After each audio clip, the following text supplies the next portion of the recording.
Maka malaikat maut turun ke sini. Makanya ketika sakaratul maut sudah datang, maka yang baca Quran hentikan. Kenapa? Oh, memang gitu, ya. Jangan semakin kencang. Ayo Pak, insya Allah Pak, gitu. Al-Baqarah Pak, Al-Baqarah Pak. Al-Kahfi, Al-Kahfi. Enggak lah. Yang baca Quran berhenti dulu. Kemudian digantikan dengan kita mentalkin. Antum agak ke sana dikit. Masya Allah ya. Orang yang meninggalnya kooperatif ini.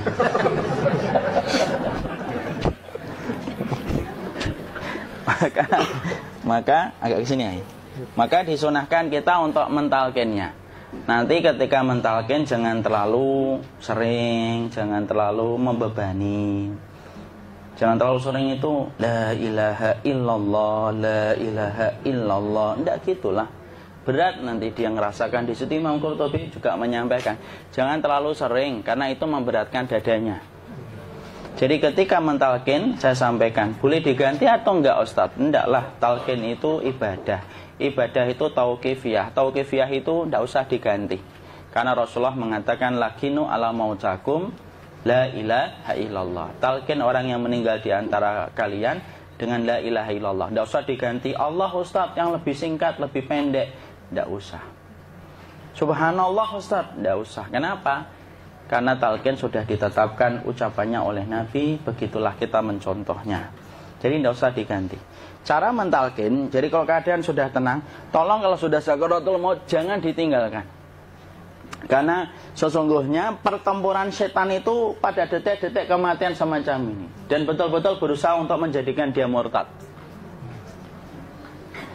Nanti makanya di situ di buku nanti dibahas kan, pertempuran setan itu sampai detik-detik orang mau mati itu sudah ayo kufur, murtad aja tuh, kamu sakit kan? Nah, itu kayak gitu.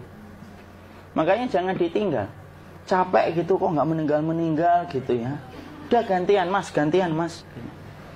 Dan jangan kemudian meninggalkannya. Mangkat dulu gitu. Tidaklah, janganlah. Terus ditampingi terus. Kalau bisa ya sudahlah, berikan waktunya kita untuk sementara waktu itu betul-betul berkhidmah kepada orang yang kita cintai terakhir kalinya. Cara kita kemudian mentalkin adalah, yaitu adalah di sebelah kanannya la ilaha illallah. Biarkan dia mencerna dulu, tidak usah buru-buru kemudian kita langsung nimpali lagi. Dia mencerna dulu sembari kita doakan, peluk, ya Allah dimudahkan gitu. Kalau ada orang yang bisa ngucapin la ilaha illallah, itu siapa yang memberikan itu Ustaz? Yang memberikan kekuatan Allah Pak. Karena ngomong aduh aja sudah tidak mampu. Makanya Allah berfirman dalam surat Ibrahim, yusabbitullahu alladhina amanu bil qawli tsabit fil hayatid dunya wa fil akhirah. Allah teguhkan perkataan orang yang beriman dalam kehidupan dunia dan akhirat. Dunia itu ya ketika menjelang kematiannya. Makanya dia bisa ngomong la ilaha illallah. Sebenarnya ngomong aduh aja udah gak mampu. Kalau bisa ngomong, dia pasti ngomong aduhnya dulu. Tapi Allah yang menggerakkan. Ngomong la ilaha illallah. Makanya mangkana akhiru kalamihi la ilaha illallah dakhalal jannah. Barang siapa akhir kalamnya itu adalah la ilaha illallah, pasti masuk surga. Makanya kita lagi la ilaha illallah. Dah. Cara dulu. Enggak usah minta diburu-buru ya. Enggak usah gini. Ayo la ilaha illallah. Ayo.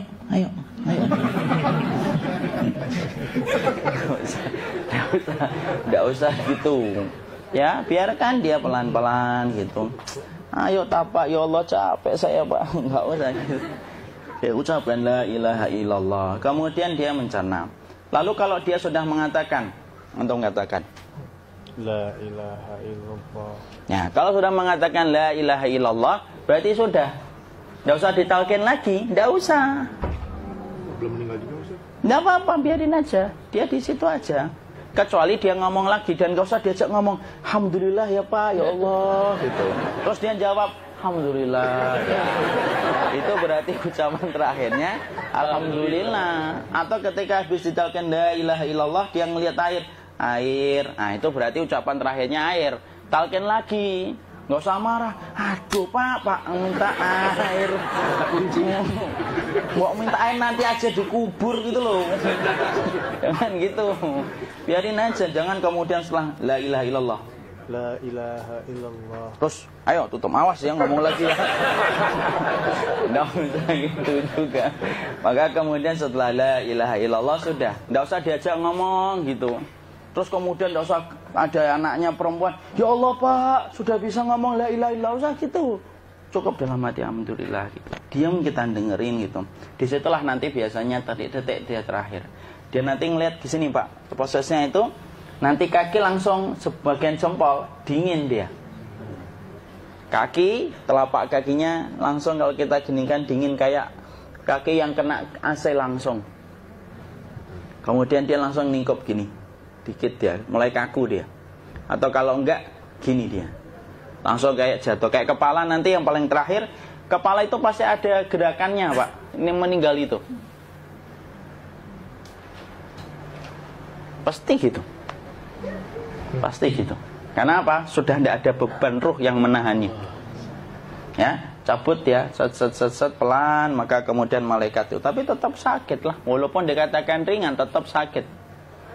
Maka kemudian sakit gitu, ngelewatin sini, jantung kemudian sudah tidak berfungsi. Kemudian ginjal Pak, ngelewatin ginjal tidak berfungsi. Bapak bayangkan kan, kalau yang pernah sakit batu ginjal Pak, sepakat nggak kalau kita batu ginjal itu sakitnya luar biasa Pak? Itu baru titik batu kecil di ginjal. Kita bisa bayangkan tiba-tiba ginjal tidak berfungsi. Sakitnya kayak apa Pak? Tiba-tiba ginjal nggak berfungsi, pankreas naik, kemudian tek jantung. Jantung ini dia masih hidup dia, di sininya masih hidup walaupun jantungnya sudah berhenti. Naik. Kemudian mata, dia ngelewatin mata. Organ tubuh yang paling setia sama ruh itu mata. Maka kemudian mata dia ngelihat dia, set. Ngelihat set keluarnya, set naik dia. Ya dilihat ini sama dia. Makanya Rasulullah mengatakan innar ruha idza qubida tabi'ahul basar. Ruh itu kalau dicabut, mata itu ngikutin kemana perjalanan ruh itu. Makanya ada yang meninggalnya gini. Ya itu bukan tanda su'ul khatimah. Itu tanda fitrahnya mata ngikutin ruh. Atau kemudian bukanya sedikit. Ada yang kayak senyum Pak. Ada yang kesini yang keringetan. Nah itu tanda husnul khatimah. Ada yang senyum. Jadi sakitnya setelah selesai itu plong gitu loh. Makanya kemudian ada yang tersenyum. Maka itu tanda. Kalau kita ngelihat orang yang membuka mata kayak gini, tidak usah takut. Cepat-cepat kemudian kita nanti tutup. Biasanya kalau terlalu lama, itulah yang menjadikan ini tidak bisa ditutup. Makanya harus pakai kapas akhirnya. Karena apa? Karena pas meninggal nggak langsung ditutup. Biasanya karena perawat takut, dokternya juga nggak tahu itu, dibiarin itu. Makanya ada beberapa mata yang ditutup pakai tensoplas kan? Sebenarnya kalau langsung bisa nutup dia, fitrahnya nutup mata itu. Jadi kemudian kita baca Allahumma firlahu warhamhu wa'afihi wa'fuanhu atau bismillah wassalatu wassalamu ala rasulillah, tutup. Bismillah. Tidak usah takut. Kecuali buka lagi ya, ini baru kita kabur bareng. Kalau buka lagi Pak, insya Allah Pak, ya Allah ya kita kabur bareng-bareng Pak. Diusap Pak, diusap gini. Enggak disenggol gini enggak. Begini kan, sudah meninggal dunia. Tangan boleh begini, boleh diluruskan, tidak ada ketentuannya. Boleh gini, boleh kemudian lurus. Tidak usah disalahin kalau ada yang lurus. Lu itu tangannya gimana sih? Posisikan kayak sholat. Tidak ada perintah kayak gitu. Jadi kemudian dikondisikan saja. Terus maka kemudian dipijit-pijit, akiknya dikeluarin. Kemudian jamnya dilepas, gigi palsunya dilepas kalau ada. Ya. Kemudian apa setelah itu? Coba buku.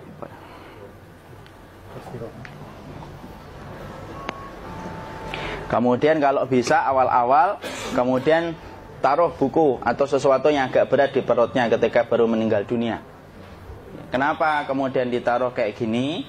Bukan apa-apa, supaya membantu sisa-sisa pencernaan dia untuk keluar. Nanti Pak, biasanya kalau kita taruh agak yang berat gini atau kemudian kita gini-gini kan, ini udah makan belum Maki? Udah makan belum makan kok udah gede ya? Maka pencet-pencet kayak gini biasanya nanti ketika dimandikan, nah pas dimandikan diginikan saja. Aduh. Nah ini dia sudah keluar di belakang, dia gini. Terus nanti keluar dia. Nah ini keluar langsung di belakangnya. Dan memperlakukan orang kalau sudah meninggal dunia itu yang lembut gitu. Kenapa? Inna kasra admil mayyiti kakasri admil hayyi. Mematahkan tulangnya ketika orang sudah meninggal dunia itu lebih dia rasakan sakit ketika mati daripada ketika masih hidup.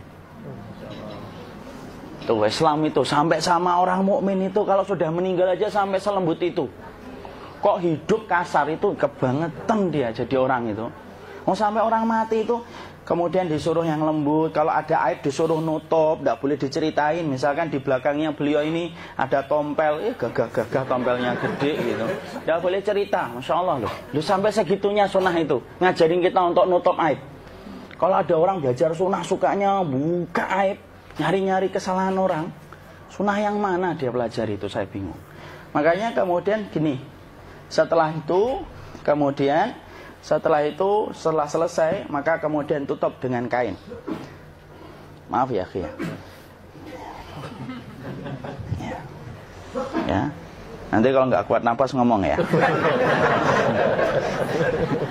Maka ditutup kayak gini, ditempatkan kemudian jangan di tanah tapi di atas dipan. Karena apa? Syekh Abu Malik Kamal Said Salim dalam Sahih Fikih Sunnah menyampaikan supaya tidak cepat busuk. Dia taruh di atas. Kemudian ditutup pakai kain apa saja, ya, sembari nanti kita mempersiapkan tempat mandinya, tempat kafannya dan yang lain sebagainya. Maka kemudian kalau ada yang datang boleh dibuka.